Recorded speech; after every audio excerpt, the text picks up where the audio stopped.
আজকে পড়া ধরলেন না? ও আচ্ছা, আমি আপনাকে খুঁজে পাইনি প্রথম দিকে। নেক্সট দিন অনেক পড়া থাকবে, নেক্সট দিন ধরবো। আচ্ছা, তো আমরা প্রথমেই যেটা দেখব, মহাকাশীয় যে বিষুব রেখা, আমরা ভূগোলে পড়েছি বিষুব রেখা। মহাকাশীয় যে বিষুব রেখা তার ঠিক মাঝখানটাতে যদি আমরা সূর্যকে অবস্থিত রাখি, বা সূর্যের অবস্থানটাকে যদি আমরা মহাকাশীয় বিষুব রেখার ঠিক মধ্যিখানটাতে ধরি, তাহলে 360 ডিগ্রি ব্যাপী একটি গোলক আমরা পাই। এই যে গোলক 360 ডিগ্রির যে গোলক, তাকেই আমরা কিন্তু বলবো মহাজাগতিক গোলক বা রাশি চক্র। আমাদের এই যে জগৎ, এই চরাচর, সমস্ত কিছু, এই পার্থিব অপার্থিব আমাদের যাবতীয় যা কিছু আছে, তা দুরকম পদার্থের সংমিশ্রণে তৈরি। একটা হচ্ছে জড় বা ম্যাটার, আর একটা হচ্ছে শক্তি বা এনার্জি। আমি আপনাদের সকলকেই রিকোয়েস্ট করব, যেটা যেটা মনে করছেন এটা নতুন আমাদের লিখে রাখা দরকার, লিখে রাখবেন। পরে কিন্তু নোট নোট নোট করে মাথা খারাপ করবেন না, আপনার দায়িত্ব আপনার নোট তৈরি করার। কারণ আমরা যেটা পিডিএফ দেবো সেটা কিন্তু একটা লিখিত বইয়ের যে কোনো ধরনের রূপ, সেটার সঙ্গে কিন্তু আমি আপনাকে যতটুকু শেখাচ্ছি হুবহু মিল থাকবে না। ঠিক আছে? তো আপনারটা আপনি নিজের মতন করে তৈরি করবেন, সেটাই রিকোয়েস্ট করব। তাহলে আমরা কি জানলাম, যে আমাদের এই যে জগৎ, সেটি দুটো রকমের পদার্থের মাধ্যমে তৈরি। একটা হচ্ছে জড় বা ম্যাটার, আর একটা হচ্ছে শক্তি। এই জড় বা ম্যাটার এটা কি কি? জড় বা ম্যাটারের মধ্যে পাচ্ছি আমরা অগ্নি, পৃথ্বী, বায়ু, জল এবং আকাশ তত্ত্ব। আমাদের শরীর তথা বিশ্ব ব্রহ্মাণ্ডে যা আছে, এই জড় আর তিন প্রকার শক্তি বললাম, সেটা হচ্ছে সত্য, রজ এবং তম বা তামাস। সত্য, রজ এবং তম, এই চার প্রকার জড় পদার্থের সঙ্গে এই তিন প্রকার শক্তির অনবরত ঘাত প্রতিঘাতের ফলে যে পদার্থ মানে তৈরি হচ্ছে, বিশ্বে যে পদার্থ তৈরি হচ্ছে, সেটা কিন্তু সর্বপ্রকার বা মানে সর্বোত্তম 12 প্রকার পদার্থ তৈরি হতে পারে। দৃশ্য জগতে এর বাইরে কোনো পদার্থ নেই। তাহলে কি বললাম? চার প্রকার। দেখুন, আমি অগ্নি, পৃথ্বী, বায়ু, জল এবং আকাশ বলেছি। আকাশ তত্ত্বটা বাদে বাকি চারটে তত্ত্ব, অগ্নি, পৃথ্বী, বায়ু, জল, এই চারটি তত্ত্ব হচ্ছে ইন্দ্রিয় গ্রাহ্য। কেবলমাত্র আকাশ তত্ত্বটা হচ্ছে ইন্দ্রিয় গ্রাহ্য নয়, মানে আমরা ওটা আমাদের পঞ্চ ইন্দ্রিয়ের মাধ্যমে স্পর্শ করতে মানে অনুভব করতে পারি না। সেই কারণে আকাশ তত্ত্বটাকে আমরা আহ, গণনা করি না। বাকি যে চারটি তত্ত্ব, অগ্নি, পৃথ্বী, বায়ু, জল, আর তার সঙ্গে তিন প্রকার শক্তি, সত্য, রজ এবং তম, এদের ঘাত প্রতিঘাতে সর্বোচ্চ 12 প্রকার পদার্থ তৈরি হতে পারে সমস্ত দৃশ্য জগতে। এর বাইরে আর কোনো পদার্থ নেই। ক্লিয়ার? তাহলে এইখানে আমরা 12 পেয়েছি। 12টা কি করে পেলাম? চার প্রকার জড় পদার্থ এবং তিন প্রকার শক্তি। আমরা আগের দিন জেনেছিলাম যে ব্রিটিশ লাইব্রেরিতে বিভিন্ন পুরনো বই সংরক্ষিত আছে, এবং সেখান থেকে আমরা তথ্য পেয়েছি যে সর্বপ্রাচীন আহ, যে অ্যাস্ট্রোলজার, তার নাম কি আমি বলেছিলাম আপনাদের? শ্বেত। শ্বেত। শ্বেত। তো সেই শ্বেত সম্পর্কে জানা গেছে যে তিনিই প্রথম রাশিচক্রের উদ্ভাবন করেন, অ্যাকর্ডিং টু ব্রিটিশ লাইব্রেরির এই তথ্য। ঠিক আছে? তিনি প্রথম রাশিচক্রের উদ্ভাবন করেন। এবং আহ, এই যে 360 ডিগ্রি পেলাম আমরা, 360 ডিগ্রিকে, আর এখানে 12 প্রকার পদার্থ আমরা পেয়েছি, তো এই 360 ডিগ্রিকে 12 দিয়ে ভাগ করলে ভাগফল আমরা পাই 30, 30। তো এই যে পুরো পৃথিবীটাকে একটা আহ, কাল্পনিক বেড় দিয়ে ভাগ করা হয়েছে, বা একটা কাল্পনিক বেড় দিয়ে পৃথিবীটাকে যা বাইরে বিশ্ব ব্রহ্মাণ্ডের কথা বলবো, পৃথিবীর সাইডে এই যে একটা বেড় দিয়ে আমরা এই ভাগটা করেছি, এবং এই বেড়টা হচ্ছে 16 ডিগ্রি। এগুলো ম্যাথামেটিক্যাল পার্ট, তবু আপনারা একটু জেনে নিন। এটা আমাদের এই যে সিলেবাসের মধ্যে নেই, যখন আমরা অঙ্ক করব তখন আবার ডিটেলে যাব। তো 360 ডিগ্রিকে 12 দিয়ে, 12 কারণ এর আগে আমরা 12 পেয়েছি, 12 দিয়ে ভাগ করলে ভাগফল হয় 30 ডিগ্রি। আর এই প্রত্যেকটা যে 12 দিয়ে আমরা ভাগ করলাম, এই যে 360কে 12 দিয়ে ভাগ করলাম 12টা ভাগে, এই এক একটা ভাগকে এক একটা পদার্থের ইন্ডিকেটর বা নির্দেশক ধরা হয়েছে। সেই এক একটা ভাগকে বলা হয় রাশি। রাশির সংজ্ঞা আমরা কি লিখব? রাশির সংজ্ঞা আমরা লিখব নক্ষত্র, বিভিন্ন নক্ষত্র দ্বারা পরিবেষ্টিত ক্ষেত্রকে বলা হচ্ছে রাশি। এটা আপনারা লিখে নিন। বিভিন্ন নক্ষত্র দ্বারা পরিবেষ্টিত ক্ষেত্রকে বলা হচ্ছে রাশি। আর এই রাশির মান কত? রাশির মান হচ্ছে 30 ডিগ্রি, 30 ডিগ্রি। সেটা আমরা কিভাবে পেলাম? 360 ডিগ্রির বলয়কে আমরা 12 দিয়ে ভাগ করেছি, ভাগফল 30। আবার বলি, আরেকবার একটু বলবেন? বিভিন্ন নক্ষত্র দ্বারা পরিবেষ্টিত ক্ষেত্র, বিভিন্ন নক্ষত্র দ্বারা পরিবেষ্টিত ক্ষেত্রকে আমরা বলে থাকি রাশি। ব্যক্তির জন্ম চার্টে চন্দ্র যে রাশিতে অবস্থান করছে সেইটাই ব্যক্তির জন্ম রাশি। জন্ম চার্টে একটা মানুষের জন্ম চার্ট খুললাম, খুলে কোনো একটা রাশিতে চন্দ্র অবস্থান করছে, যে ব্যক্তির চন্দ্র যে রাশিতে অবস্থান করবে ওই ব্যক্তির রাশি হচ্ছে সেইটা। এটা আমরা আস্তে আস্তে বুঝবো। মোট রাশি তাহলে কতগুলো পেলাম রাই? মোট 12। রাশি কটা পেলাম? 12টা। হুম, 12টা। 12টা। 12টা। 12টা রাশি। আচ্ছা, এই রাশির বিভাজনগুলো কিভাবে হয়েছে? সেগুলো হচ্ছে এই তাদের নিজস্ব গুণ, তাদের নিজস্ব ধর্ম, তাদের নিজস্ব লিঙ্গ, তাদের নিজস্ব তত্ত্ব অনুসারে, ধর্ম অনুসারে। এই যে তত্ত্ব, ধর্ম ইত্যাদি যে ভাগ হলো, সেটা কিভাবে হলো? যে না, ওই যে 4 রকম জড় পদার্থ আর 3 রকম শক্তির যে ঘাত প্রতিঘাতে একটা পদার্থ তৈরি হয়েছে, এই পদার্থের তো নিজস্ব কিছু গুণ ধর্ম তত্ত্ব থাকবে, সেই পদার্থের সঙ্গে আরেকটি পদার্থের তো সমরূপ মিলন থাকবে না, মিল থাকবে না, কিছু তারতম্য থাকবে। তো এই যে প্রত্যেকটা রাশি, ওই যে জোডিয়াকের রাশিচক্রের মধ্যে 12টা যে আমরা ভাগ পেলাম, প্রত্যেকটা ভাগ হচ্ছে এক একটা পদার্থের নির্দেশক, এবং এই প্রত্যেকটা মানে রাশিকে এক একটা পদার্থের নির্দেশক হিসাবে আমরা গণ্য করেছি, এবং সেই রাশির গুণ, তত্ত্ব, ধর্ম, লিঙ্গ এগুলো কিন্তু প্রত্যেকটাই আলাদা। এইটুকু ক্লিয়ার হয়েছে? Clear ma'am. ওকে। এবার এই যে গুণ তত্ত্ব, সেইগুলো আমরা একটু ডিটেলে লিখব, যে গুণ অনুসারে কি কি কি কি ভাগে ভাগ করা হয়েছে। প্রথমে লিখি আমরা তত্ত্ব অনুসারে। তত্ত্ব আমরা কি পেয়েছি? তত্ত্ব হচ্ছে অগ্নিবৃষ্টি অগ্নি, প্রাণ জল। পৃথ্বী, বায়ু, জল। ঠিক আছে, এটা হচ্ছে তত্ত্ব। শুনতে পেলাম না ম্যাডাম। অগ্নি, পৃথ্বী, বায়ু, জল। আচ্ছা, তো- তুমি তো আজকে রায় দেখাচ্ছে, আগের দিন কল্পিতা না, কি জানো, কৌতুলিকা। কৌতলিকা, হ্যাঁ হ্যাঁ। আসলে আমার মেলে এই নামটাই সেভ করা আছে, আমি আগের দিন নামটাকে এডিট করে লিখেছিলাম, আজকে আর করার সময় পাইনি। ওকে ওকে, ঠিক। তাহলে তত্ত্ব পেয়েছি আমরা অগ্নি, পৃথ্বী, বায়ু, জল। তারপরে গুণ পাবো। গুণ কি? সপ্ত ধনাত্মক রজতম। এবং সপ্ত ঋণাত্মক গুণ। রজতম। ধনাত্মক এবং ঋণাত্মক। ঠিক আছে। তারপরে আমরা লিঙ্গ পাবো। লিঙ্গ কি? লিঙ্গটা দুটোই আছে, একটা হচ্ছে স্ত্রীলিঙ্গ, একটা হচ্ছে পুংলিঙ্গ।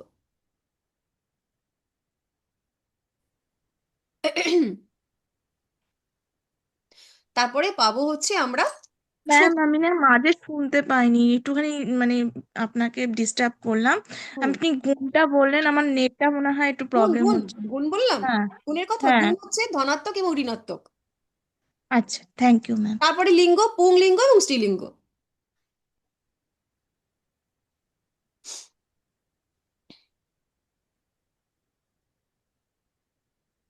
আজকে কিন্তু অনেক লেখা আছে, হ্যাঁ, প্রথম দিনই প্রচুর লিখতে হবে, এবং সেটা বুঝে বুঝেই লিখতে হবে। প্রথম দিন যারা একদম ফ্রেশার্স তাদের একটু বুঝতে অসুবিধা হতে পারে, কোনো অসুবিধা নেই। এই আজকের দিন ক্লিয়ারলি লিখুন, 2-3 দিন প্র্যাকটিস করলে একটু ক্লিয়ার হয়ে যাবে, ঠিক আছে? প্রথম যারা একদম নতুন তাদের জন্য বলছি। আর শক্তি কি কি পেলাম আমরা? শক্তি হচ্ছে, বলুন, সত্য জানেন না? রজতম। না, এই সত্য সত্যরজতম যেটা, সেইটাকে সেইটা হচ্ছে শক্তির শক্তিহীন প্রকার। শক্তি। এবার তার যে রাশিগত পার্থক্য হয়েছে, রাশির যে স্বভাব, সেই স্বভাবটাকে এই শক্তি কিভাবে চলে এসেছে, সেটা হচ্ছে ওটারই একটা রূপান্তরিত রূপ। সেটা হচ্ছে চর, স্থির এবং দ্ব্যক্তক। দ্বৈত।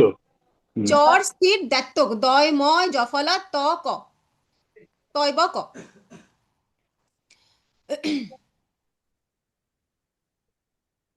ম্যাডাম স্পেলিংটা আরেকবার বলবেন? টস। তয়, বয়, জফলা, ত, ক। দু রকম বানান দেখতে পাওয়া যায়, তয় ব কও দেখতে পাওয়া যায়, ত কও দেখতে পাওয়া যায়। ম্যাম, দ্ব্যর্থক। এটা একটু বলবেন? আহ, চর টকমক, ওটা একটু বলবেন? চর, স্থির আর দ্ব্যর্থক।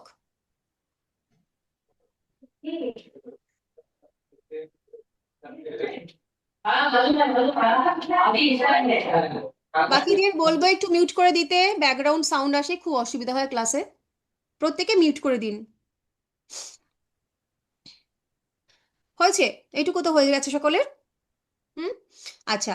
আহ, তো আমরা 12টি রাশি কেন পেয়েছি তার একটা ব্যাখ্যা আমরা পেলাম। বরাহমিহির বলছেন যে এই যে 12টা রাশির বিভাজন, সেটা নাকি মনুষ্য শরীরের, মানব শরীরের অন্তর্বিভাগ এবং বহির্বিভাগ সাপেক্ষে, মানব শরীরের অন্তর্বিভাগ এবং বহির্বিভাগ সাপেক্ষে এই 12টি ভাগের বিভাজন। তার মতে মানুষের যে শরীর, মনুষ্য যে শরীর, সেটাই একটা জোডিয়াক বা সেটাই একটা রাশিচক্র। আমরা এরপরে পড়বো যে রাশির মানে এই যে বরাহমিহিরের যে ব্যাখ্যা, সেই অনুযায়ী এক একটা রাশি মানুষের শরীরের এক একটা অঙ্গকে বা অঙ্গসমূহকে নির্দেশ করছে। তো এই যে বরাহমিহির বললেন যে মানুষের শরীরের অন্তর্বিভাগ এবং বহির্বিভাগের ফলস্বরূপ এই 12টি রাশি। তো সেই মতবাদটাকে বিস্তৃত করার জন্য ওই যে বললাম যে শ্বেত, দেখুন, যেহেতু এটি গুরুমুখী বিদ্যা এবং অনেক শাস্ত্রের প্রচুর নথি এবং পুঁথি ডিস্ট্রয় হয়ে গেছে, তাই বিভিন্ন মত কিন্তু এটাতে থাকবে।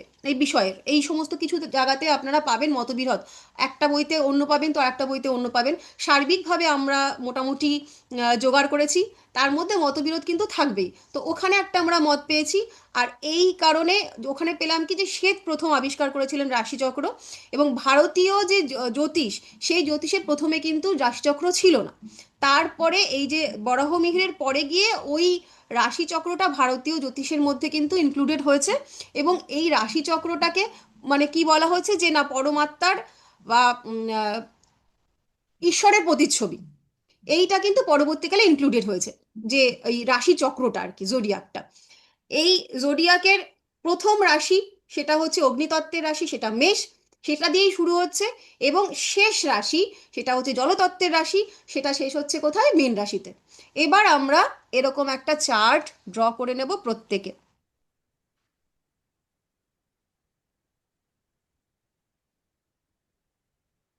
সকলে একটু বড় করে চার্ট আঁকবেন যাতে অনেকটা লেখা যায়। শেয়ার হয়েছে চার্ট? না দেখতে ম্যাডাম। পাচ্ছেন? না ম্যাম। এখন শেয়ার হয়নি ম্যাম। আচ্ছা, খুব তাড়াতাড়ি হ্যাঁ, এবার হয়েছে। ওকে। হ্যাঁ ম্যাম হয়েছে। কিছু দেখতে পাচ্ছি না। দেখতে পাচ্ছেন না পাচ্ছেন না? হ্যাঁ, ম্যাম পেয়েছি বলে দিচ্ছি, ভালো পরিষ্কার পেয়েছি দেখা পেয়েছি। যাচ্ছে না। আমি বলে দিচ্ছি, আপনারা আগে প্রথমে এই রকম একটা ছক আঁকুন সবাই। এটা হচ্ছে রাশিচক্রের ছক, এই ছকটাই আঁকতে হবে। এইরকম একটা ছক সকলে আঁকা প্র্যাকটিস করুন। যারা পারেন পারেন, যারা পারেন না তারা একটু দেখে আঁকুন।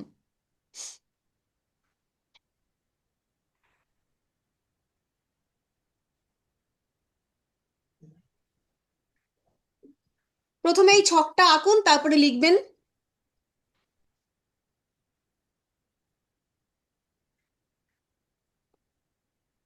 এইরকম এক নম্বর থেকে শুরু করবেন, এক থেকে শুরু করে 12 পর্যন্ত নাম্বারিং করবেন। দেখুন, এই যে প্রথম ঘরটা, এটা হচ্ছে কালপুরুষের ছক, কালপুরুষের চার্ট। এটা কিন্তু কখনো পরিবর্তন হবে না। এটা একদম প্রত্যেকে মুখস্থ, জলস্থ, ঠোঁটস্থ, যা যা অস্ত হয় সমস্ত কিছু করে রাখবেন, ঠিক আছে? এটা প্রথম দিনের ক্লাস। এই পড়াটা কিন্তু পরের দিন জলের মতন করে বলতে হবে।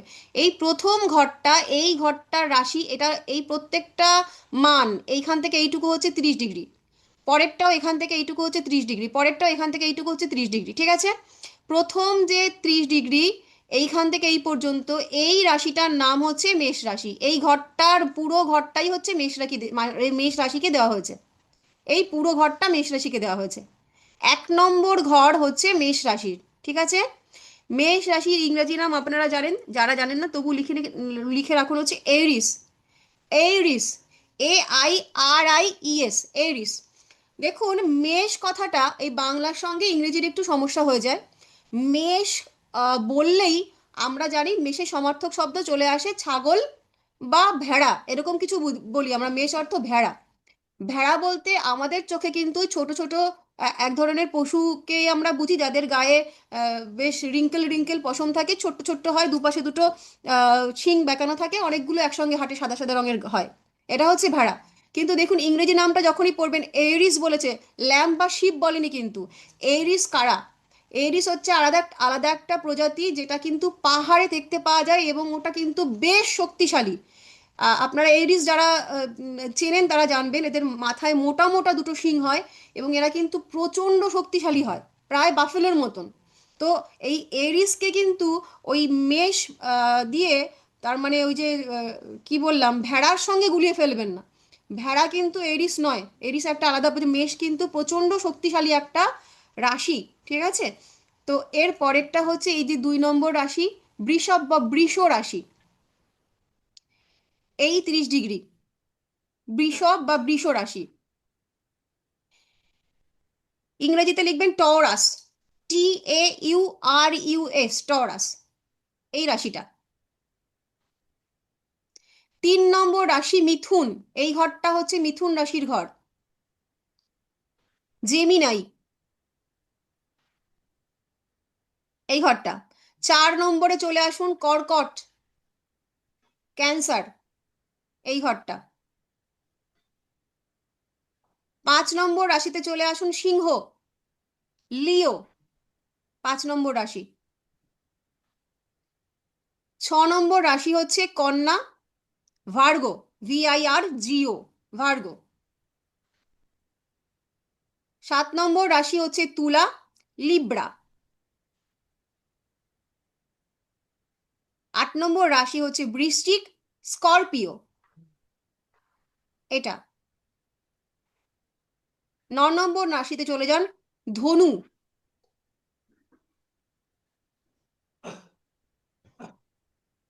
স্যাজিটেরিয়াস, এটা। তারপর চলে যান মকর রাশি, 10 নম্বর রাশি, ক্যাপ্রিকন, 10 নম্বর রাশি। এরপর চলে যান 11তম রাশি কুম্ভ, অ্যাকোয়ারিয়াস, এটা।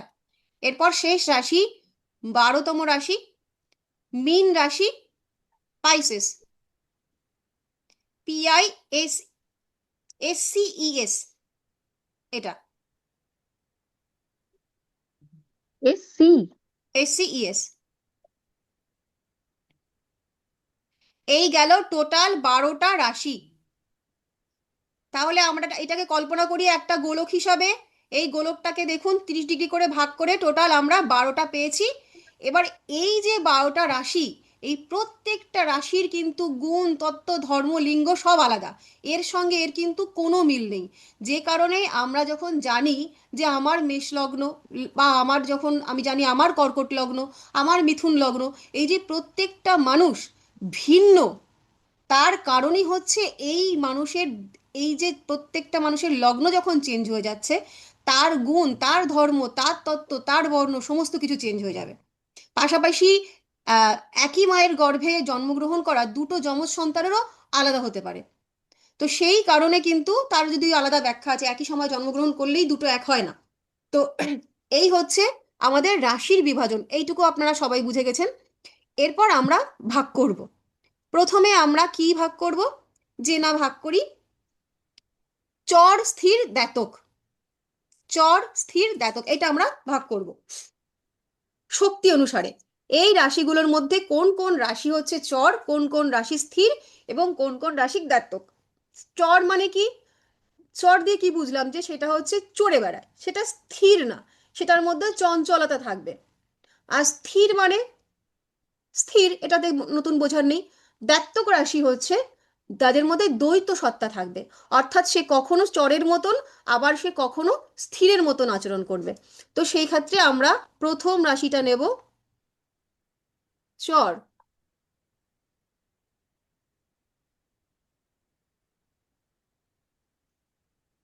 মেষ রাশিতে লিখুন চর।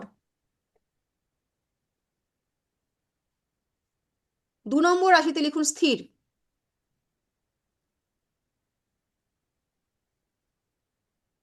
3 নম্বর রাশিতে লিখুন দ্ব্যর্থক।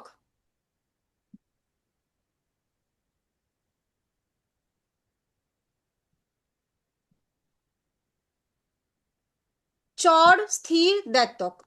পরে আবার 4 নম্বর থেকে শুরু করুন চর। 4-এ চর, 5-এ স্থির, ছয় গিয়ে দ্ব্যর্থক,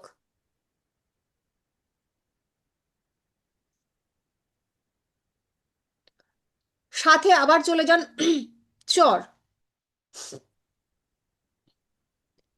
আটে গিয়ে স্থির, নয়ে দ্ব্যর্থক,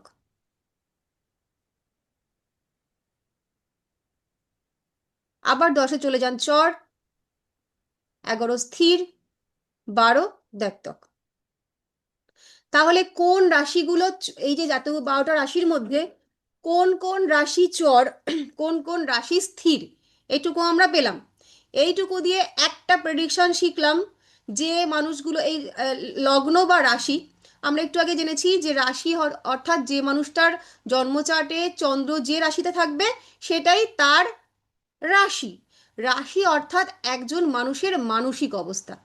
রাশি দিয়ে আমরা বিচার করি সেই মানুষটার ভাবনা চিন্তা, সেই মানুষটার মানসিক অবস্থা, সেই মানুষটার থট প্রসেস কেমন, এটা দিয়ে তার রাশি থেকে বিচার করা হয়। তাহলে এই যে আমরা পেলাম যে মেষ রাশি মানে হচ্ছে চর, তার মানে কি তার মধ্যে স্থিরতার অভাব থাকবে, তার মধ্যে শর্ট টেম্পার ব্যাপারটা থাকবে, সে চটজলদি সিদ্ধান্ত নেবে, চরের যা বৈশিষ্ট্যগুলো হয়, চর বলতে যে স্থির নয়, এটুকু আমরা বুঝতে পেরেছি। আর ঠিক তার পরের রাশিটা অর্থাৎ বৃষ রাশি, সে চর নয়, সে স্থির। তাহলে এখান থেকে আমি কি প্রেডিকশন করতে পারি, কেউ একজন বলো। তার চিন্তা ভাবনা ম্যাম আমি বলবো? হ্যাঁ, একজন বলুন না, বলুন বলুন, কেউ একজন ম্যাম বলুন। বলবো? হ্যাঁ হ্যাঁ বলুন।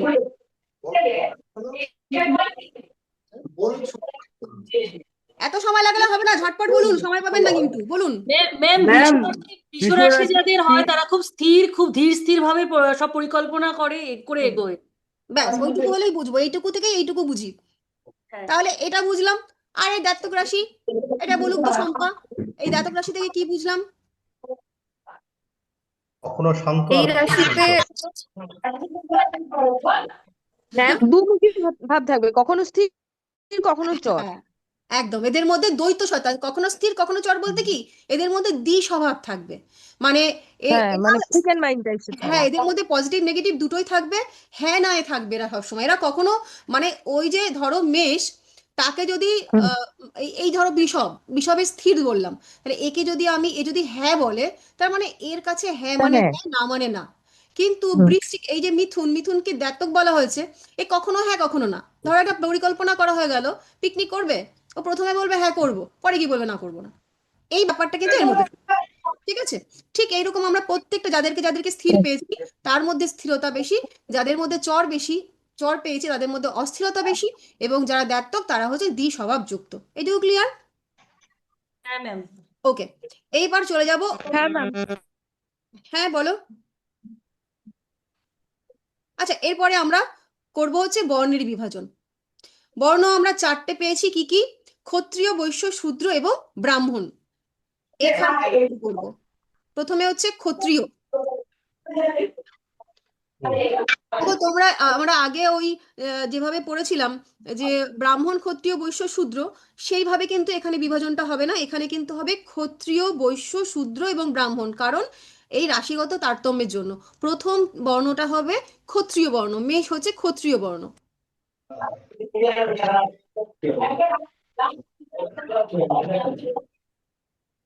তারপরে চলে যাব বৈশ্য, বৃষতে লিখবো বৈশ্য।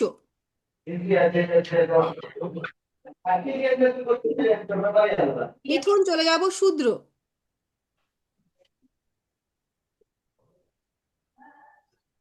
আর কর্কটে চলে যাব ব্রাহ্মণ, ব্রাহ্মণ বা বিপ্র। দেখো এই যে 4টে আমি, আচ্ছা একটু মিউট করে দিন না সকলে, বড্ড সাউন্ড আসছে, ব্যাকগ্রাউন্ড সাউন্ড। ম্যাম প্রত্যেকে ম্যাম ব্রাহ্মণ আরেকটা কি বললেন? ব্রাহ্মণ বা বিপ্র, বিপ্র যা ব্রাহ্মণও তাই। অনেক সময় বিপ্র শব্দটা শুনে তোমরা কনফিউজড হতে পারো, বলে দিলাম বিপ্র বা ব্রাহ্মণ। ঠিক আছে,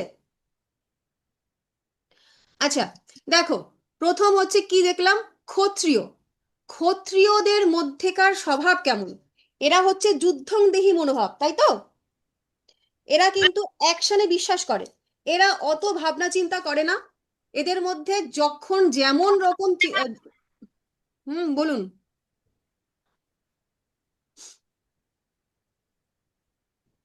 ক্ষত্রিয়র মধ্যে আমরা সেটাই পাবো, এরা হচ্ছে অ্যাকশনে বিশ্বাসী মানুষ, অর্থাৎ এখন ভাববে এক্ষুনি করবে, এদের মধ্যে ভাবনা চিন্তার লেশ মাত্র নেই।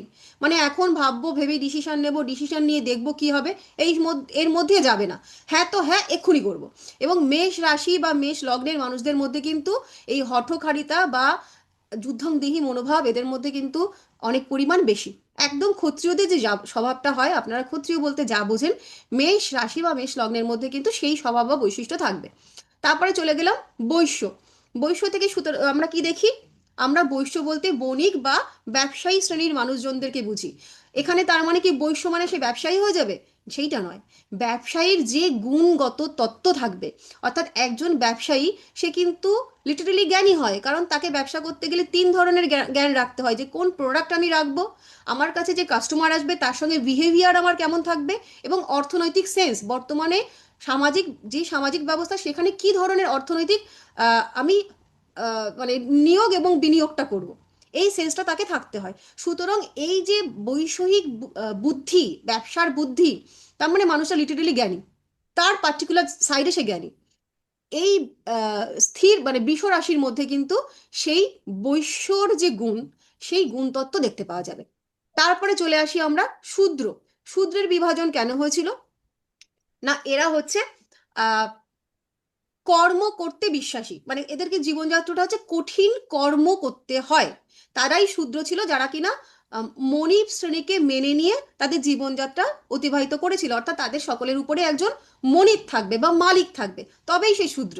তো সেই ক্ষেত্রে এই যে মিথুন, তার মধ্যে কিন্তু তার গুণাবলীটা কিন্তু আছে, অর্থাৎ মালিককে মেনে নেওয়ার প্রবৃত্তি, মানে চাকরি করার ইচ্ছা, নিজের ব্যবসার তুলনায় সে চাকরি করতে পছন্দ করবে, এই মনোবৃত্তিটা তার থাকবে।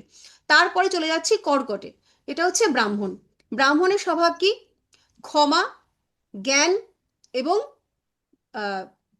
বৈরাগ্যতা। ব্রাহ্মণ বলতে আমরা অ্যাকচুয়ালি শাস্ত্রে যে ব্যাখ্যাটা পাই, সেই ব্রাহ্মণ, পুরোহিতের ব্যাখ্যা কিন্তু আমি বলছি না। তাহলে এই যে ক্ষমা, জ্ঞান এবং বৈরাগ্যতা, সেইটা কিন্তু এই কি বললাম, ক্ষত্রিয়, বৈশ্য, শূদ্র এবং ব্রাহ্মণ, এই যে কর্কট রাশি বা কর্কট লগ্ন, তাদের মধ্যে কিন্তু এই প্রবণতাটা থাকবে।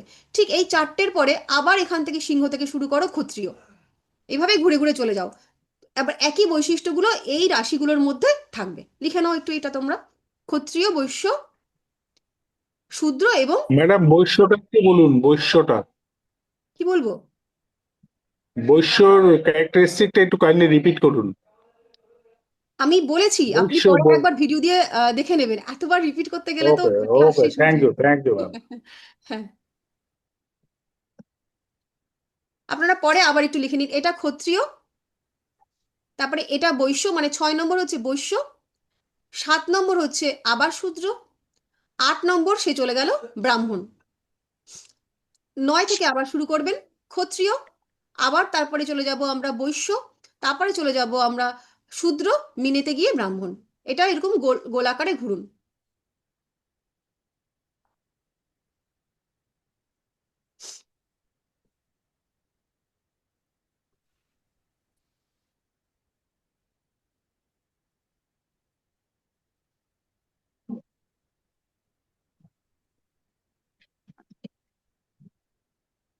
এটা ম্যাম হয়ে একটা গেছে? কোশ্চেন করবো?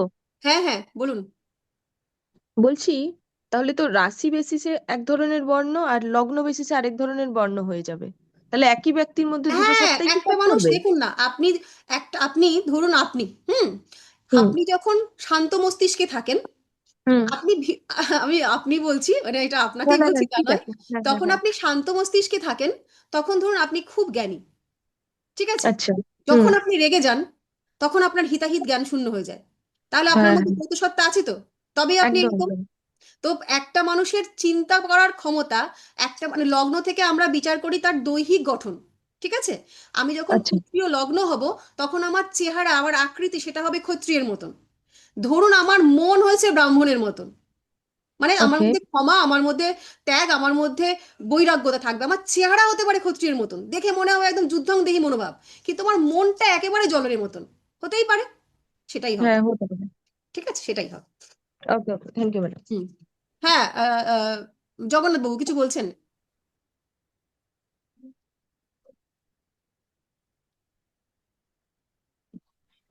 না ম্যাডাম।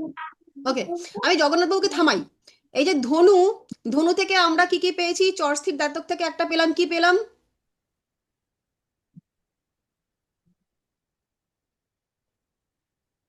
কি লিখেছেন বলুন? ম্যাডাম ধনুতে পেয়েছি ওই আপনার দ্ব্যর্থক রাশি। দেখতো দ্ব্যর্থকার ক্ষত্রিয় পেয়েছি ম্যাডাম। দাঁতক আর ক্ষত্রিয় পেয়েছেন। হ্যাঁ ম্যাম। এখান থেকে এই ধনু সম্পর্কে এই দ্ব্যর্থক এবং ক্ষত্রিয় এই দুটো দিয়ে দুটো প্রেডিকশন করুন তো, ধনু লগ্ন বা ধনু রাশির মানুষরা কিরম হতে পারে অ্যাকর্ডিং টু আপনার সেন্স। ম্যাডাম ধনুর মানুষগুলো কিরকম হবে? হুম। দ্ব্যর্থক মানে এরা কখনো চঞ্চল হয়ে উঠবে, আবার কখনো শান্ত স্বভাবের থাকবে। আবার আপনার ক্ষত্রিয় মানে কি, এরা খুব ফেরোসাসও বটে, যেটা যুদ্ধং দেহি বললেন। হ্যাঁ, এরা ক্ষত্রিয়, দেখুন আপনাদের এখানে ম্যাম একটু বলুন যদি আমি একটু। বুঝাই, একটা ছোট্ট জিনিস বুঝিয়ে দিই। আমরা যখন প্রথম দিকে শিখছিলাম বললাম যে 3 ধরনের শক্তি হয়। সেই শক্তিটা কি কি বললাম? সত্ত্ব, রজ এবং তম। হুম। সত্ত্ব হচ্ছে জ্ঞানযোগ, সত্ত্ব হচ্ছে জ্ঞানযোগ, রজ হচ্ছে কর্মযোগ, অ্যাকশন, আর তম হচ্ছে ভক্তিযোগ। দেখুন, কোনোটাই ভালো কোনোটাই খারাপ এরকম নয়, আমাদের প্রত্যেকটা মানুষের মধ্যেই কিন্তু এই 3 ধরনের গুণ বর্তমান, প্রত্যেকের মধ্যেই। তথাপি কারোর মধ্যে সত্ত্বগুণ বেশি, কারোর মধ্যে রজগুণ বেশি, কারোর মধ্যে তমগুণ বেশি। সত্ত্বগুণ বেশি যারা, তারা তারা কিরকম ধরনের হন? তাদের মধ্যে জ্ঞানের প্রতি আকর্ষণ, জ্ঞান নেওয়া এবং জ্ঞান দেওয়া, এটাই তাদের জীবনের একটা প্রধানতম কাজ থাকে। এবং তাদের কিন্তু এই পার্থিব জগতের যা কিছু চাওয়া পাওয়া, এইগুলোর প্রতি কিন্তু অ্যাট্রাকশন তুলনামূলকভাবে একটু কম। তারা একটু সাত্ত্বিক ধরনের হয়, তারা একটু আধি মানে আধ্যাত্মিক জীবনের সঙ্গে নিজেকে লিঙ্কড রাখেন। এটা হচ্ছে সত্ত্বগুণ সম্পন্ন। তারপর আসছি আমরা রজগুণ। রজগুণের মানুষ কিন্তু পার্থিব, তাদের জাগতিক চাওয়া পাওয়াটা একটু বেশি এবং তারা হচ্ছে অ্যাকশন ওরিয়েন্টেড, কর্মযোগ। তারা হচ্ছে কর্ম করতে ভালোবাসেন, তারা কর্মের মধ্যেই ধর্ম খোঁজেন। তারা ধর্ম আলাদা রকমভাবে মন্দিরে গিয়ে খোঁজেন না, তাদের কাছে কর্মই সব। তাদের জীবনের ব্যক্তি জীবনের যে কর্তব্য এবং যেটা উচিত কর্ম, সেটা তারা করেন। আর একটা হচ্ছে তমস। তমস অর্থাৎ বিশ্রাম, তমস অর্থাৎ ইমোশন, তমস অর্থাৎ থেমে যাও। এই যে ভগবান বিষ্ণু যে নিদ্রা যোগে আছেন, ওটা হচ্ছে তমসের একটা লক্ষণ। অর্থাৎ আমরা যে মানুষটার মধ্যে তমগুণটা বেশি থাকবে, তারা দেখবেন পড়ে পড়ে ঘুমোতে ভালোবাসবে, বসে বসে ওভার থিঙ্কিং করবে, তারা কাজ করবে কম, ভাববে বেশি। এই যে 3 ধরন, এই 3টে ধরন হয় কেন? ওই যে অগ্নি, পৃথ্বী, বায়ু, জল, তার তারতম্যের জন্য। ক্ষত্রিয় যারা, তাদের মধ্যে কিন্তু অগ্নি তত্ত্বের প্রভাবটা বেশি। তো লিটারালি আমরা কি জানি অগ্নি মানে কি? অগ্নি মানে তার মধ্যে একটু তেজ থাকবে, তার মধ্যে তাপ থাকবে, তার মধ্যে ক্রোধ থাকবে। তো যারা হচ্ছে অগ্নিতত্ত্বের মানুষ, তাদের মধ্যে কিন্তু ওই তেজ, ওই তাপ, একটা অ্যাকশন সবসময়, মানে যুদ্ধ একটা ব্যাপার, ব্যাপার স্যাপার, একটা কথা বলে রিপিট, দেন অ্যান্ড দেয়ার উত্তর দিয়ে দেওয়া, না ভেবে সিদ্ধান্ত নেওয়া, এইগুলো কিন্তু তার মধ্যে একটু বেশি পরিমাণে দেখতে পাওয়া যাবে। ক্লিয়ার? এইটুকু আমি বোঝাতে পেরেছি? হ্যাঁ ম্যাম। হুম। আচ্ছা, তো এই এই পর্যন্ত। হ্যাঁ বলুন।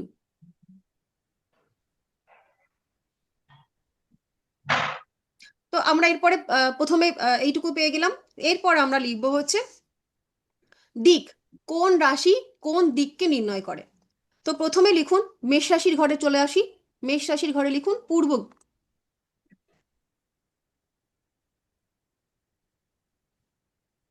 পূর্ব। তারপরের ঘরটা লিখুন দক্ষিণ। মানে বৃষের ঘরে। বৃষের ঘরে লিখুন দক্ষিণ।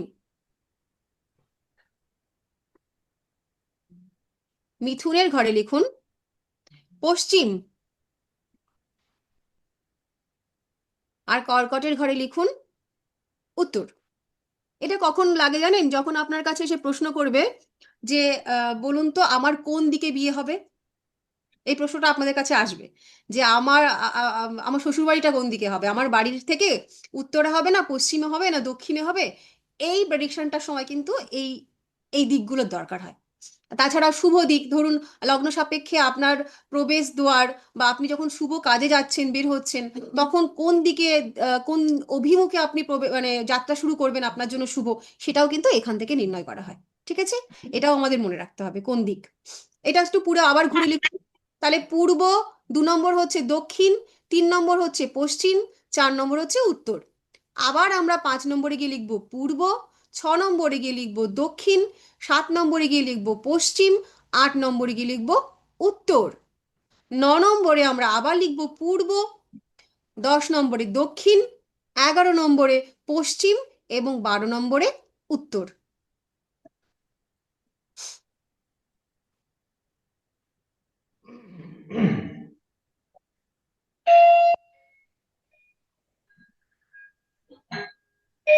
হয়ে গেছে দিকু? হয়ে গেছে সমিলি? লেখা complete? আচ্ছা, তারপরে আমরা ভাগ করব হচ্ছে পুরুষ এবং স্ত্রী। প্রথম রাশিটা আমরা লিখব পুরুষ,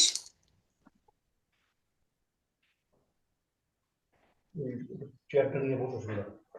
তারপরে স্ত্রী,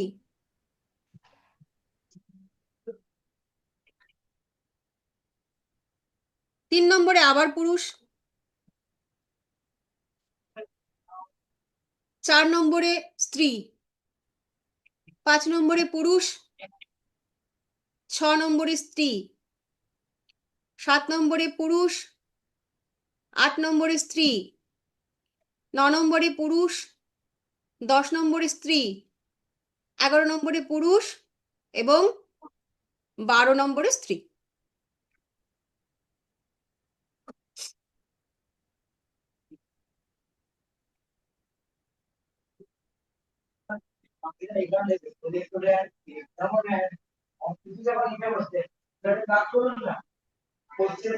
একটু মিউট করে দিন না।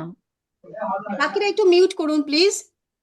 এইগুলো একটু আমাদের শিখতে হবে, আমরা ক্লাস করার সময় কথা বলা ছাড়া সব সময় মিউট রাখবো।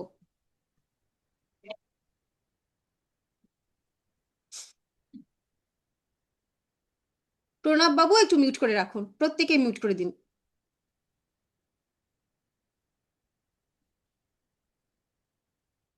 তাহলে এই বিভাজনটা আমাদের ক্লিয়ার হয়েছে। এইখানটায় কারোর কি কিছু বুঝতে অসুবিধা হয়েছে? কারোর কোনো প্রশ্ন থাকলে করতে পারেন। No ma'am, all clear. Okay, তাহলে আমরা এবার এগিয়ে যাই। এরপরে আমরা লিখবো হচ্ছে এই যে রাশিগুলো, এই রাশিগুলোর নাম পেয়েছি, তাদের স্বভাব, তাদের গুণ, তাদের ধর্ম আমরা এখানে পেয়েছি। এবার এই রাশিগুলোর একটা করে প্রতীক বা চিহ্ন আছে। প্রতীক বা চিহ্ন থেকে আমরা কি বুঝেছি, যে কি বুঝবো আর কি, যে এই প্রত্যেকটা রাশির চিহ্ন দিয়ে আমরা বুঝতে পারবো যে তার যে একটা বৈশিষ্ট্য আছে স্বভাবগত কেমন হতে পারে, সেই বৈশিষ্ট্য আমরা বুঝবো।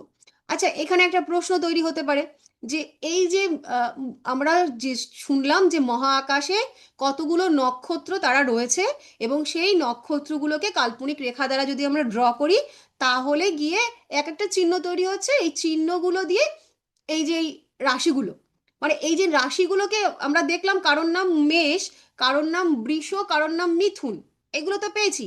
তো মানে মেষ হয়েছে, বৃষ হয়েছে, মিথুন হয়েছে, এটা না হয়তো কুকুর বিড়াল ছাগল ছাগলও হতে পারতো, সেটা তো হয়নি। তাহলে এই নামগুলো পার্টিকুলার কেন হলো, এই প্রশ্নটা মনে আসে তো, যে কেনই বা মেষ হলো, কেনই বা বৃষ হলো, এগুলো না হয়ে সাপ হতে পারতো, বেজি হতে পারতো, সেগুলো তো হলো না। তার কারণ হচ্ছে যখন আমরা মহাকাশে ওই নক্ষত্রগুলোকে কাল্পনিক রেখা দ্বারা ড্র করছি, তখন কিন্তু এই প্যাটার্নটাই পাওয়া যাচ্ছে। অর্থাৎ মেষের মতন বা বৃষের মতন বা কর্কট বা ক্যান্সারের মতন বা মকরের মতন। ঠিক আছে, এইটাই হচ্ছে তার উত্তর, যে মহাকাশে যখন নক্ষত্রগুলোকে কাল্পনিক রেখা দিয়ে ড্র করা হয়, তখন ফিগারটা কিন্তু এদের ধরনের হয়েছে বলেই নামকরণটা এই হয়েছে। এবার প্রতীক বা চিহ্নগুলো আমরা একটু লিখে নেব। মেষের প্রতীক বা চিহ্ন, মেষের প্রতীক বা চিহ্ন হচ্ছে ভেড়া।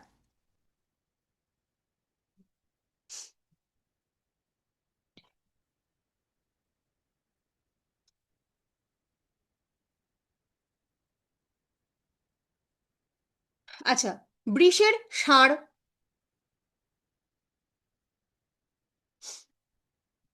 মিথুনের হচ্ছে মিলনোন্মুখ নরনারী,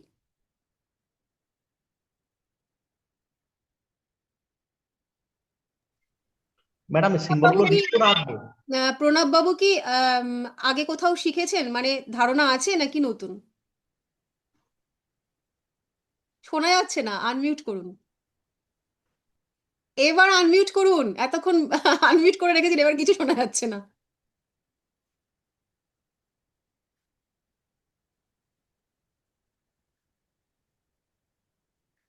মাইকটা ওই লালটার উপরে টাচ হ্যাঁ করুন। ঠিক আছে আমার বলছি আমি একটা জিনিস জানার জন্য এখানে আসা। হ্যাঁ হ্যাঁ সায়েন্টিফিক্যালি আমার কিছু কোশ্চেন আছে আর জ্যোতিষের উপরে আমার অনেক কিছু পড়াশোনা আছে অনেক দূর পর্যন্ত। তো আচ্ছা যেমন দূর আমি দেখলাম যেখানে এই যে রাশিগুলো যে করা হয়েছিল ফ্যাক্ট যেটা আছে, তো আগেকার দিনে ফার্স্ট ক্ষত্রিয়রা ছিল, যুদ্ধ করাটাই মেন পেশা ছিল, হুম ওই জন্য হুম ফার্স্ট ওদেরকে রাখা হয়েছে।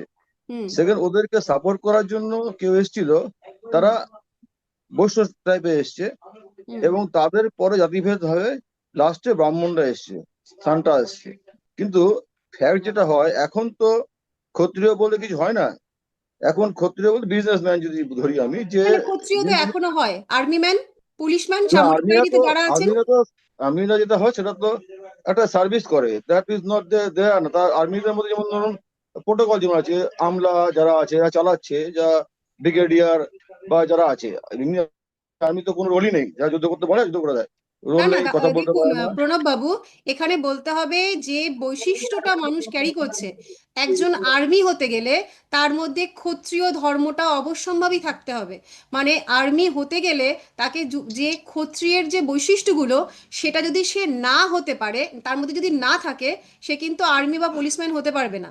যে কারণে আমাদের যে মেজারমেন্টগুলো ওরা রাখে, সেটা কিন্তু ক্ষত্রিয় হওয়ারই একটা বৈশিষ্ট্য। এই যে এতটা টল হতে হবে, বুকে ছাতি এতটা হতে হবে, এতটা দৌড়তে হবে, সেটা কিন্তু বৈশ্য বা ব্রাহ্মণ সম্প্রদায়ের, মানে এই যে পার্থক্য অনুযায়ী, মনে করুন আপনি একজন মানুষ এবং রামশ্যাম যদুমধু একজন মানুষ, দুটো মানুষের মধ্যে যে পার্থক্য, সেটা সেই গুণগত, কিন্তু বর্ণ না প্রথাটা না কিন্তু আমি সেভাবেই। বলছি কি আমার দাদা দাদা আমার মিলিটারিতে মানে এসেতে আছে, হুম ইন্ডিয়ান হুম আর্মিতে আছে, ইন্ডিয়ান আর্মি মানে ইন্ডিয়ান এয়ারফোর্সে আছে।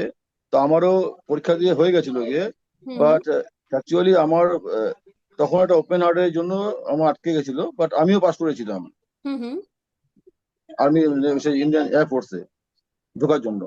তো আমার চেহারাটা কিন্তু ক্ষত্রিয়ের মতো না, ঠিক আছে, বাট আমি সাকসিড করে পাস করে গেছিলাম, কারণ আমাকে যে দেওয়া হতো, যে পোস্টটা দেওয়া হতো, সেটা হচ্ছে সাপোর্ট সিস্টেমে। যেমন ধরুন আমি যুদ্ধ করতে যেতাম না, I have to support the military two তো কি সেই করে তাদের কারণেই দিতে তো হবে আপনাকে, দেওয়া আপনার হতো। যে পরীক্ষাটা, আপনি যে পরীক্ষাটা হুম। দিয়েছেন, সেটা তো আপনি সরাসরি ক্ষত্রিয়ের মতন করে দেননি, হয় সাপোর্টিভ সিস্টেম যেটা আপনি বললেন, অন্য কোনো রোলে দিয়েছেন। না কিন্তু ওটা হতো দৌড়াতে, আমাকে হয়েছিল দৌড়াতে হয়েছিল, টেস্ট দিতে হয়েছিল, যেমন ওরা সবাইকে করে। এবার যখন ওরা যখন স্কিল তৈরি করে, যখন ওরা ট্রেনিং দেয় যে আপনি কতটা কি করতে পারবেন, যখন ওরা 1 বছর ট্রেনিং দেয় আপনাকে, দৌড় সব করাবে, তখন ওরা সেগ্রিগেট করে কাকে কি দেওয়া হবে। তো এখানে একমত না আমি যে ক্ষত্রিয় বলে, কারণ একটা ধরুন একটা জায়গা থেকে একটা কোনো একটা সংগঠনে বা কোনো একটা ওয়ার্কফোর্সের মধ্যে কেউ কিছু থাকে যারা লিডারশিপ করে বেরিয়ে আসে, মানে দ্যাট ইজ ক্ষত্রিয়। তাদের কাছে পাওয়ার আছে, তারা অনেক লোককে টানতে হ্যাঁ, পারে বা অবশ্যই তাই। লিড করতে ক্ষত্রিয় পারে, মানেই যে সবসময় যুদ্ধ করবে তাই নয়, তাই ক্ষত্রিয়র না, যে একাধিক লিড করতে পারে, গুণগুলো, লিড সেগুলো লিড তার করে মধ্যে নিয়ে যাবে, থাকবে। লিড করে নিয়ে একদমই যাবে, তাই। আগে নিয়ে যাবে, যে 10 জনের মধ্যে আছি, ধরুন একজন হুম হুম, পথ দেখিয়ে একেবারেই নিয়ে তাই, যাবে যে দিস ইজ রাইট ওয়ে, তাই, তুমি কাম হেয়ার। তো বাকিরা একদমই তাকে তাই। ফলো করবে, সেভাবে যাচ্ছে। নেতারা হতে পারে, বা হুম ধরুন হুম, কোনো একেবারেই তাই। রাইটার হতে পারে, যারা ক্ষত্রিয় টাইপের হতে পারে।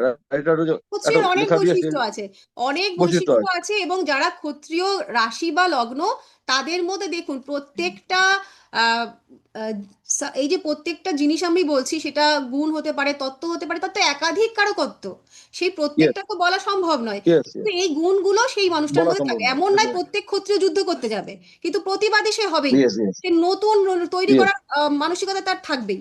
এটা হচ্ছে বিষয়। ইয়েস, একদম ঠিক আছে, আমরা তাহলে ক্লাসে জয়েন করি। ইয়েস, তাহলে ইয়েস। বোঝা গেল যে আপনার, ওটাই আমি জিজ্ঞেস করছিলাম যে আপনি ফ্রেশার্স নন। আচ্ছা বেশ, তারপরে আমরা চলে যাব হচ্ছে কর্কট। কর্কটের চিহ্ন হচ্ছে ক্যান্সার, মানে ম্যাডাম একটা কাঁচা। কোশ্চেন, ম্যাডাম একটা কোশ্চেন, ওকে। ম্যাডাম বলছি এই যে ধরুন আপনার রাশি অনুযায়ী কেউ ক্ষত্রিয় হলো কেউ বিপ্র হলো, হুম হুম। বাস্তব জগতে সে তো সেটা নাও হতে পারে। না, বাস্তব জগতে না হবে না, ব্যাপারটা হচ্ছে রাশি মানে কি বললাম, রাশি হচ্ছে মানুষটার মন। এবার হুম সেই মানুষটার মধ্যে যদি ধরে নিন কেউ হচ্ছে বিপ্র বর্ণের রাশি হয়েছে, তাহলে হুম বিপ্র বর্ণের মধ্যে কি কি ধরেছি আমরা জানলাম, যে জ্ঞান থাকবে, ত্যাগ থাকবে, বৈরাগ্যতা থাকবে। তাহলে যে মানে মানুষটা ওই বিপ্র বর্ণের রাশি পেয়েছে, তার মধ্যে ওই যে আমি আপনার তিনটে এখানে বলছি, এরকম একাধিক একাধিক বৈশিষ্ট্য আছে, একাধিক। তো ধরুন আপনার কর্কট রাশি, তাহলে আপনার মধ্যে ক্ষমা মেষের থেকে অনেক বেশি থাকবে, আপনার একদম মধ্যে ত্যাগ মেষের মধ্যে অনেক বেশি থাকবে, আপনার মধ্যে জ্ঞানের পিপাসা মেষের থেকে অনেক বেশি থাকবে। এই ব্যাপারে কোনটা থাকবে, নট অনলি দ্যাট যে তিনটেই থাকবে, কিন্তু কোনো না কোনোটা তার মধ্যে থাকবে। এরকম একাধিক বৈশিষ্ট্য আছে যেটা ওই বিপ্রের সঙ্গে রিলেটেড, সেই বৈশিষ্ট্যগুলো কিন্তু এই রাশির মধ্যের মানুষটার মধ্যে থাকবে।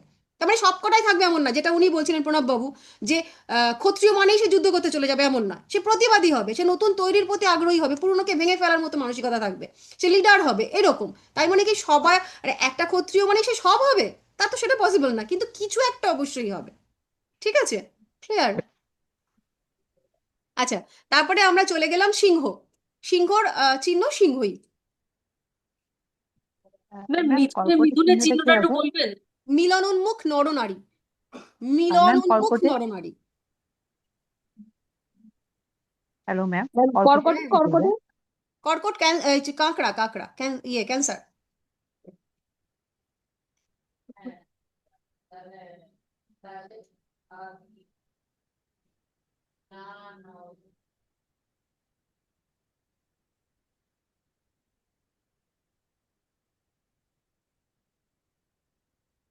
কন্যাতে লিখুন, নৌকায় ভাসমান একজন কুমারী যার হাতে একগুচ্ছ শস্য।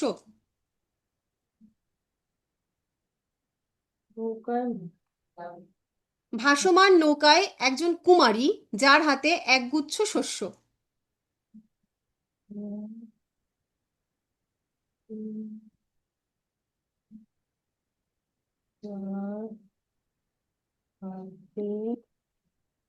তুলা হচ্ছে দাঁড়িপাল্লা।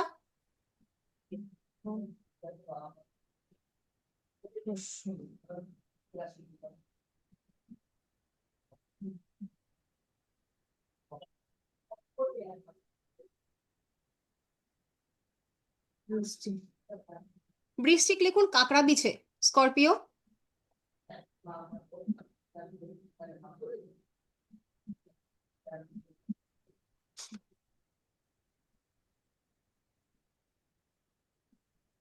ধনু লিখুন ধনুকধারী অশ্বারোহী পুরুষ, ধনুকধারী অশ্বারোহী পুরুষ।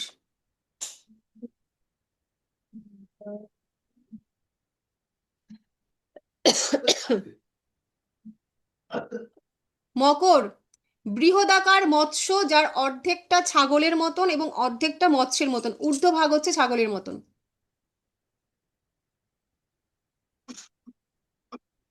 ম্যাম আর একবার একটু বলবেন?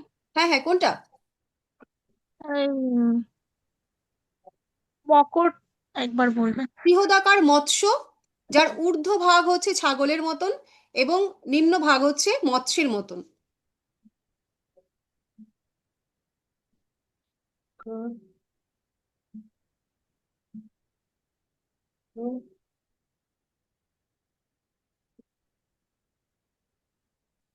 ম্যাম, বৃহদাকার মৎস্য, ওপর ভাগটা কিসের মতন? ছাগল, ছাগল। ওপর ভাগটা ছাগলের মতন। হুম।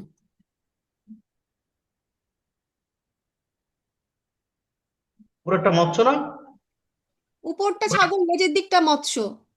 একটা মাছ, বড় একটা মাছ যার লেজের দিকটা মাছের মতন আর মাথার দিকটা হচ্ছে ছাগলের মতো।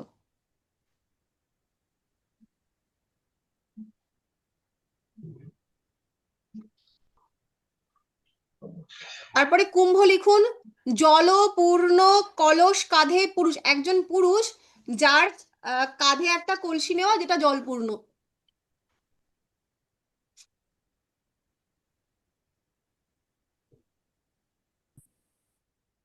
এই প্রত্যেকটা প্রতীক বা চিহ্ন থেকে এই রাশিগুলোর স্বভাব বা বৈশিষ্ট্য আমরা খুঁজে পাবো, আপনারা ভাবলেই পাবেন। যখন আমরা পরবর্তীকালে রাশির কারকত্ব পড়বো তখন আপনারা লিঙ্ক করতে পারবেন। এরপরে মীন লিখুন, অগাধ জলে একজোড়া মাছ। অগাধ জলে একজোড়া মাছ।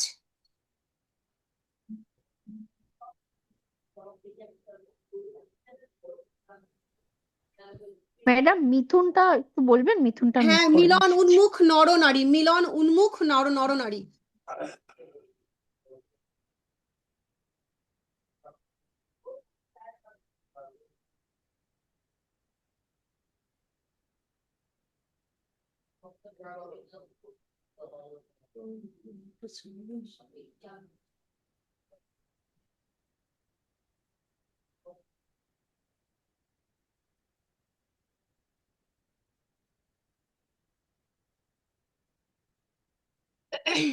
হয়েছে? হ্যাঁ ম্যাম। আচ্ছা, এরপরে আমরা এই রাশিগুলোর কালার্স গুলো জেনে নেব যে কোন রাশির কি কালার, যেখান থেকে আমরা লগ্ন সাপেক্ষে কোন লগ্নের জন্য কোন কালারটা শুভ হয় আমরা যে বিচারটা করি, সেই কালারটাও কিন্তু আমরা এখান থেকে জেনে নেব। প্রথমে আমরা মেষ লিখি। মেষের রং হচ্ছে গাঢ় লাল।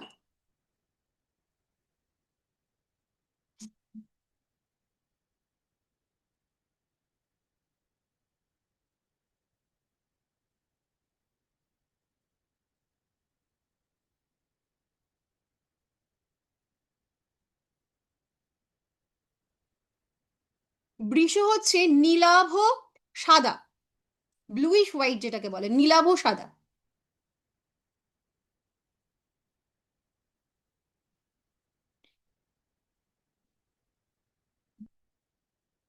ঠিক। বৃষর পরে এবার চলে আসুন মিথুন। মিথুনে লিখুন গাঢ় সবুজ, ডিপ গ্রিন।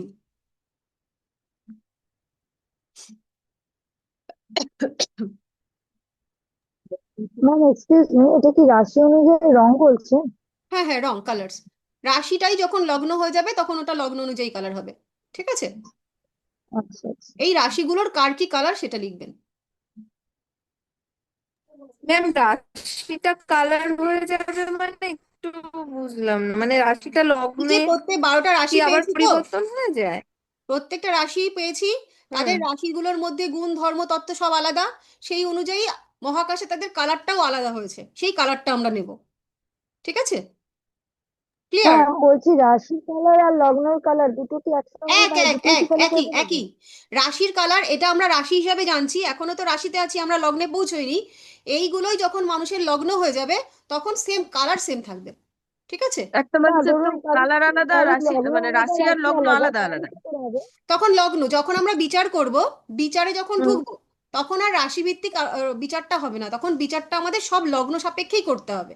এবার মানুষটার তখন রাশিটুকু শুধু কালারটাও তার নষ্ট মন হয়ে যাচ্ছে। মানসিকতার মন মানসিকতা, তার চিন্তা ভাবনার করার প্রসেসটাকে বলবে। বাকি সমস্ত বিচার হচ্ছে লগ্ন সাপেক্ষে। ধরুন একজন মানুষের মেষ লগ্ন তুলা রাশি, হুম, তখন তুলা রাশি থেকে বিচার করব না, আমাদের সমস্ত বিচার করতে হবে মেষ লগ্নটাকে ধরে। ঠিক আছে? মানে মানুষের লাইফে যা কিছু হচ্ছে সেটা লগ্ন সাপেক্ষেই হয় লগ্ন কি? সাপেক্ষে, এক্স্যাক্টলি, লগ্ন সাপেক্ষে। ওকে। তার উপরে চন্দ্রের প্রভাব আছে, কিন্তু ম্যাম সেটা হচ্ছে মানসিক এটা ভাবে, জানার ছিল কিন্তু যে মানে হিসাবটা তাহলে, নয়। হুম। মানে রাশিটা একমাত্র হ্যাঁ ম্যাম মন আমি সেটা তো মানসিকতাটাকে বুঝছি, চেঞ্জ তাহলে করছে। লগ্নটা একদম একদম ঠিক। কালার কালার হবে। আচ্ছা, কি যেন ম্যাম আমরা লাস্ট বললাম, মিথুন রাশি বলেছি না? Ma'am okay. এরপরে কর্কট, রূপোলি বা সিলভার ম্যাম কালার।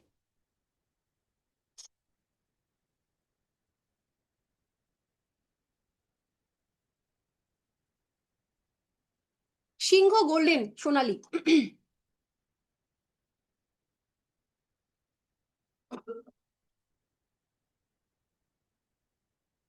আচ্ছা, কন্যা রাশি হচ্ছে হালকা সবুজ, লাইট গ্রিন।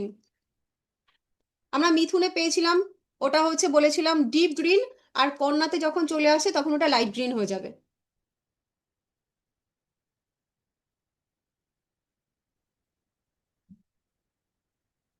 তারপর তুলা স্ফটিকের মতন সাদা, আগে পেয়েছি নীলাভ সাদা, আর এটা হচ্ছে স্ফটিকের মতন সাদা, একদম শুভ্র বর্ণ যাকে বলে। ম্যাম একটু ইংলিশটা বলা যাবে, স্ফটিকের মতন সাদা? এটাকে মানে একদম হোয়াইট, পিওর হোয়াইট।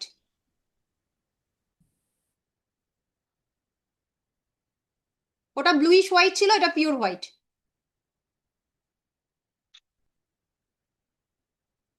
আর বৃষ্টিকে চলে যাই, এটা হচ্ছে পোড়া আহ ইটের যে লাল রংটা হয়, সেই রঙের রাজ কালার বলে।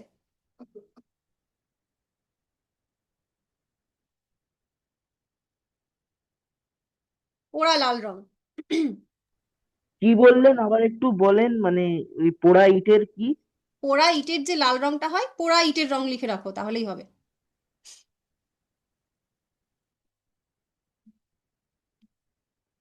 তারপরে দেখো ধনু, ধনুতে লিখুন কমলা, অরেঞ্জ বা ইয়েলো।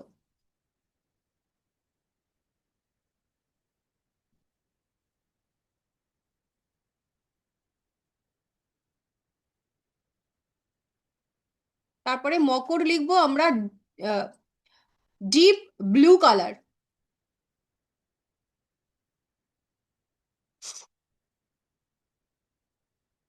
ওইটা খানিকটা নেভি ব্লু মতনও হতে পারে, নেভি ব্লুই বলবো, মানে ডিপ ব্লু যেটা, সরি সি ব্লু বলুন আপনাদের, মানে দুটো ব্লু আছে, একটা হচ্ছে আকাশি ব্লু হয় আর একটা হচ্ছে সি ব্লু হয়, তো যেটা হচ্ছে ডিপ ব্লু ওইটা ওটা লিখবেন। কুম্ভটা হচ্ছে স্কাই কালার।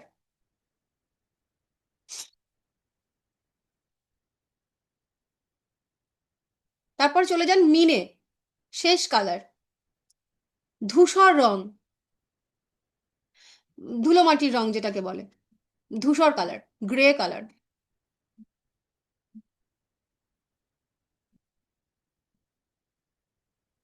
সম্পার ম্যাম, কোনো কথা আমি শুনতে পাচ্ছি না। হ্যাঁ, ম্যাম বলছি ওই ধনুটা কি হলুদ আর কমলা দুটোই লিখবো? কমলা, দুটোই দুটোই, হ্যাঁ। আচ্ছা আচ্ছা।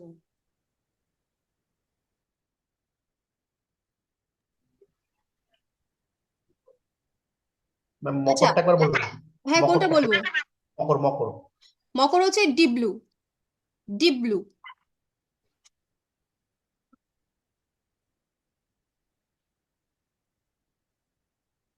আচ্ছা, আজকের আমাদের এই ক্লাসটাই পর্যন্ত। নেক্সট ক্লাসটাতে আমরা পড়াটা শুরু করব হচ্ছে রাশিদের অধিপতি গ্রহ। লিখে রাখো, আমাকে কেউ একজন, মৌমিতা হোক বা মাধবী হোক, যেই হোক না কেন, আমাকে না, রবিবার তো ক্লাস, অন্তত শনিবার দিন তোমরা একটু রিমাইন্ডার দেবে যে আমরা আগামীকাল কি পড়বো। তোমরা লিখে রাখো রাশির অধিপতি গ্রহ দিয়ে আমরা শুরু করবো নেক্সট ক্লাস, ঠিক আছে? কেন তোমাদের আমাকে একটু এই সহযোগিতাটা করতে হবে, যেহেতু 4টে 5টা আমাকে গ্রুপ পড়াতে হয়, আমার একটু গুলিয়ে যায়, ঠিক আছে? তো তোমরা একটু যদি আমায় মনে করে দাও, আমার একটু সুবিধা হয়। হ্যাঁ, আচ্ছা, এরপরে আমি সকলের কাছেই একটা রিকোয়েস্ট করব, যে এই প্রত্যেকটা গ্রুপে তোমাদের অনেক দাদা আছে, অনেক দিদি আছে, যারা কিনা বিভিন্ন তাদের ব্যস্ততার জন্য হয়তো নোটটা করতে পারলো না। তোমরা সকলেই ভাই বোন, একে অন্যকে সাহায্য করবে।